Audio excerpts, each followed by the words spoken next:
तो क्या हाल चाल है भाई लोगों। आई होप आप सभी लोग बहुत ज्यादा अच्छे होंगे। गाइस आज हमारा डे 2 इस ट्रेडिंग लर्निंग सीरीज का। कल हम लोगों ने देखा था कि कैसे आप अपने ट्रेडिंग करियर को स्टार्ट कर सकते हो बेसिक से, कैसे आप चीजों को एनालाइज करके सीख सकते हो, ठीक है। और मैंने बताया था कि आप डेमो से भी कैसे प्रैक्टिस कर सकते हो। गाइस आज का जो टॉपिक है ना वो थोड़ा सा टेक्निकल है, बट आपको परेशान होने की जरूरत नहीं है, बिकॉज मैं बहुत ही आसान तरीके से आपको बताऊंगा। और आज जो मैं एक्सप्लेनेशन करूंगा आपको ऐसी एक्सप्लेनेशन कहीं पे शायद जल्दी से मिलेगी भी नहीं, ठीक है।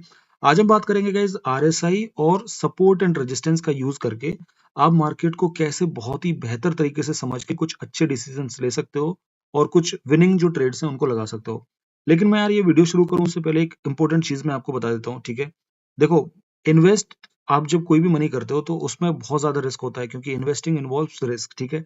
और इसके साथ में गाइस जो रिजल्ट्स होते हैं वो भी इंडिविजुअली डिफरेंशिएट होता है, उसमें कोई भी गारंटी वाली चीज नहीं होती है, ठीक है।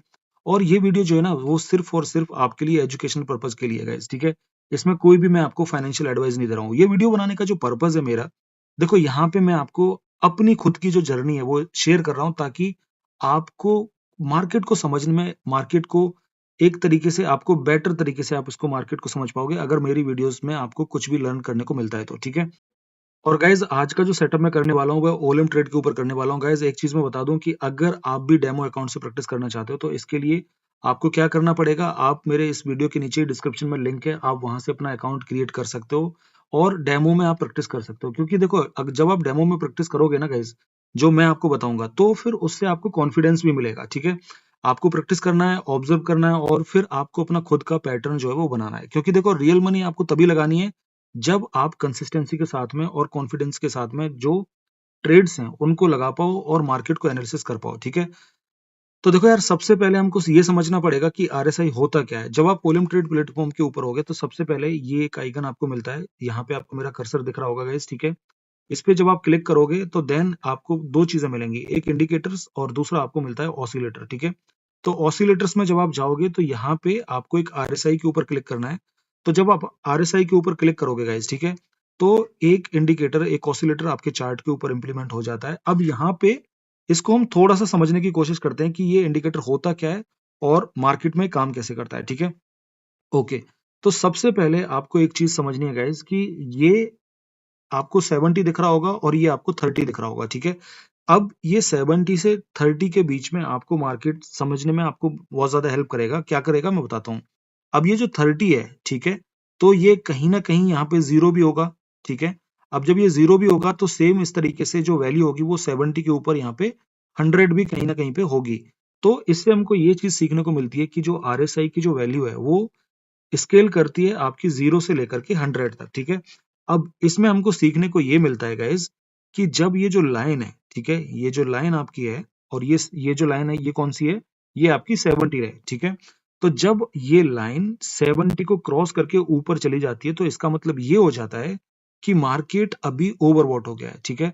जैसे अगर यहाँ पे मैं देखूं, यहाँ पे मैं देखूं और यहाँ पे मैं देखूं, तो इसका मतलब ये हो गया कि मार्केट जो है वो ओवरबॉट हो गया है। तो इसका और सिंपल तरीका मैं आपको बताऊं, इसका मतलब ये है कि ये जो प्राइस जो है वो ऊपर जा रहा है, ठीक है, ये जो प्राइस जो है वो ऊपर जा रहा है, ये कभी भी रिवर्स हो सकता है। कभी भी रिवर्स इसलिए हो सकता है क्योंकि अब यहाँ पे जो वायर्स हैं, ठीक है, इस पॉइंट पे यहाँ पे जो वायर, जो जो इस असेट के प्राइस को जो बाई करने वाले लोग हैं, इस असेट को इस टाइम फ्रेम के अंदर जो ऊपर की जो ट्रेड्स लगाने वाले जो लोग हैं वो ऑलरेडी बहुत ज्यादा हो गए हैं, ठीक है। क्योंकि देखो आपको एक बेसिक कॉन्सेप्ट ये समझना पड़ेगा, जब मार्केट ऊपर जाता है तो इसका मतलब ये होता है कि उसमें बायर्स एक्टिव हैं, और जब मार्केट डाउन डायरेक्शन में आता है तो आपको एक चीज समझनी पड़ेगी, वहां पे सेलर्स हैं, ठीक है। अब एक और चीज है, आपको वो मैं समझाने की कोशिश कर रहा हूँ, वो क्या है। फिलहाल हम आरएसआई की बात कर रहे हैं, तो आरएसआई ये 70 लाइन है और 70 लाइन के ऊपर जब एक लाइन चली जाती है तो इसका मतलब ये हो गया, इस पर्टिकुलर टाइम फ्रेम के लिए इस पर्टिकुलर असेट के ऊपर बायर्स जो हैं वो बहुत ज्यादा एक्टिव हो गए हैं, ठीक है। अब बायर्स जब बहुत ज्यादा एक्टिव हो गए हैं तो मार्केट कभी भी डाउन आ सकता है। और मैं यहाँ पे अगर आपको बताऊं, ये मार्केट ऊपर जा रहा है, ऊपर जा रहा है, यहाँ पे ये लाइन ऊपर है आपको दिख रही होगी, तो मार्केट यहाँ पे क्या हुआ है, नीचे आया है, ठीक है। सेम आपको यहाँ से देखो नीचे आया है, ठीक है। अब यहाँ पे अगर आपको ये दिख रहा होगा और ये मार्केट आप यहाँ पर देखोगे तो मार्केट क्या हो रहा है, नीचे आ रहा है, ठीक है।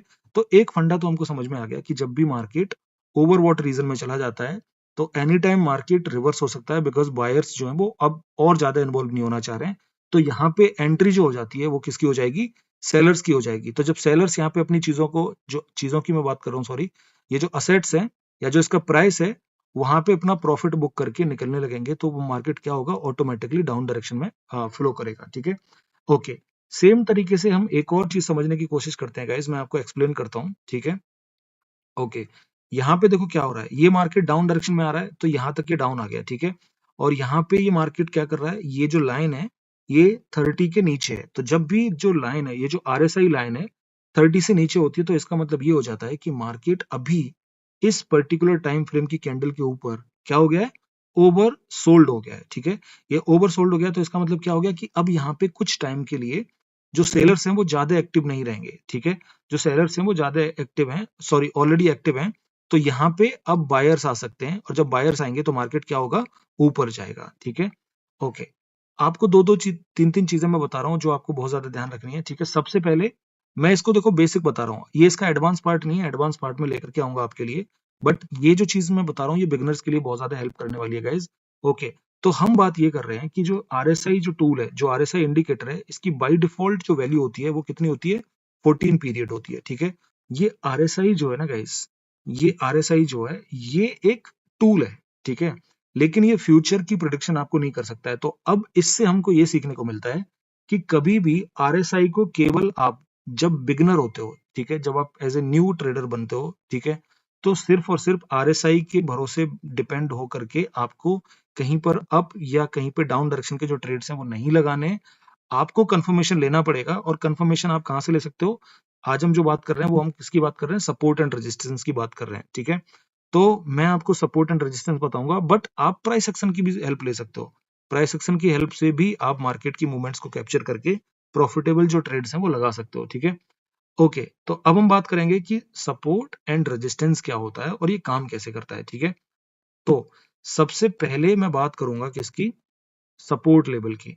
और सपोर्ट लेवल क्या होता है गाइस, मैं बहुत ही आसान तरीके से आपको बताऊंगा, शायद अब तक किसी ने आपको नहीं बताया होगा। ठीक है, तो इसको समझने के लिए हम यहाँ पे आ जाते हैं। ठीक है, ओके। अब यहाँ पे एक चीज आप देखो गाइस, चार्ट को मैंने थोड़ा सा जूम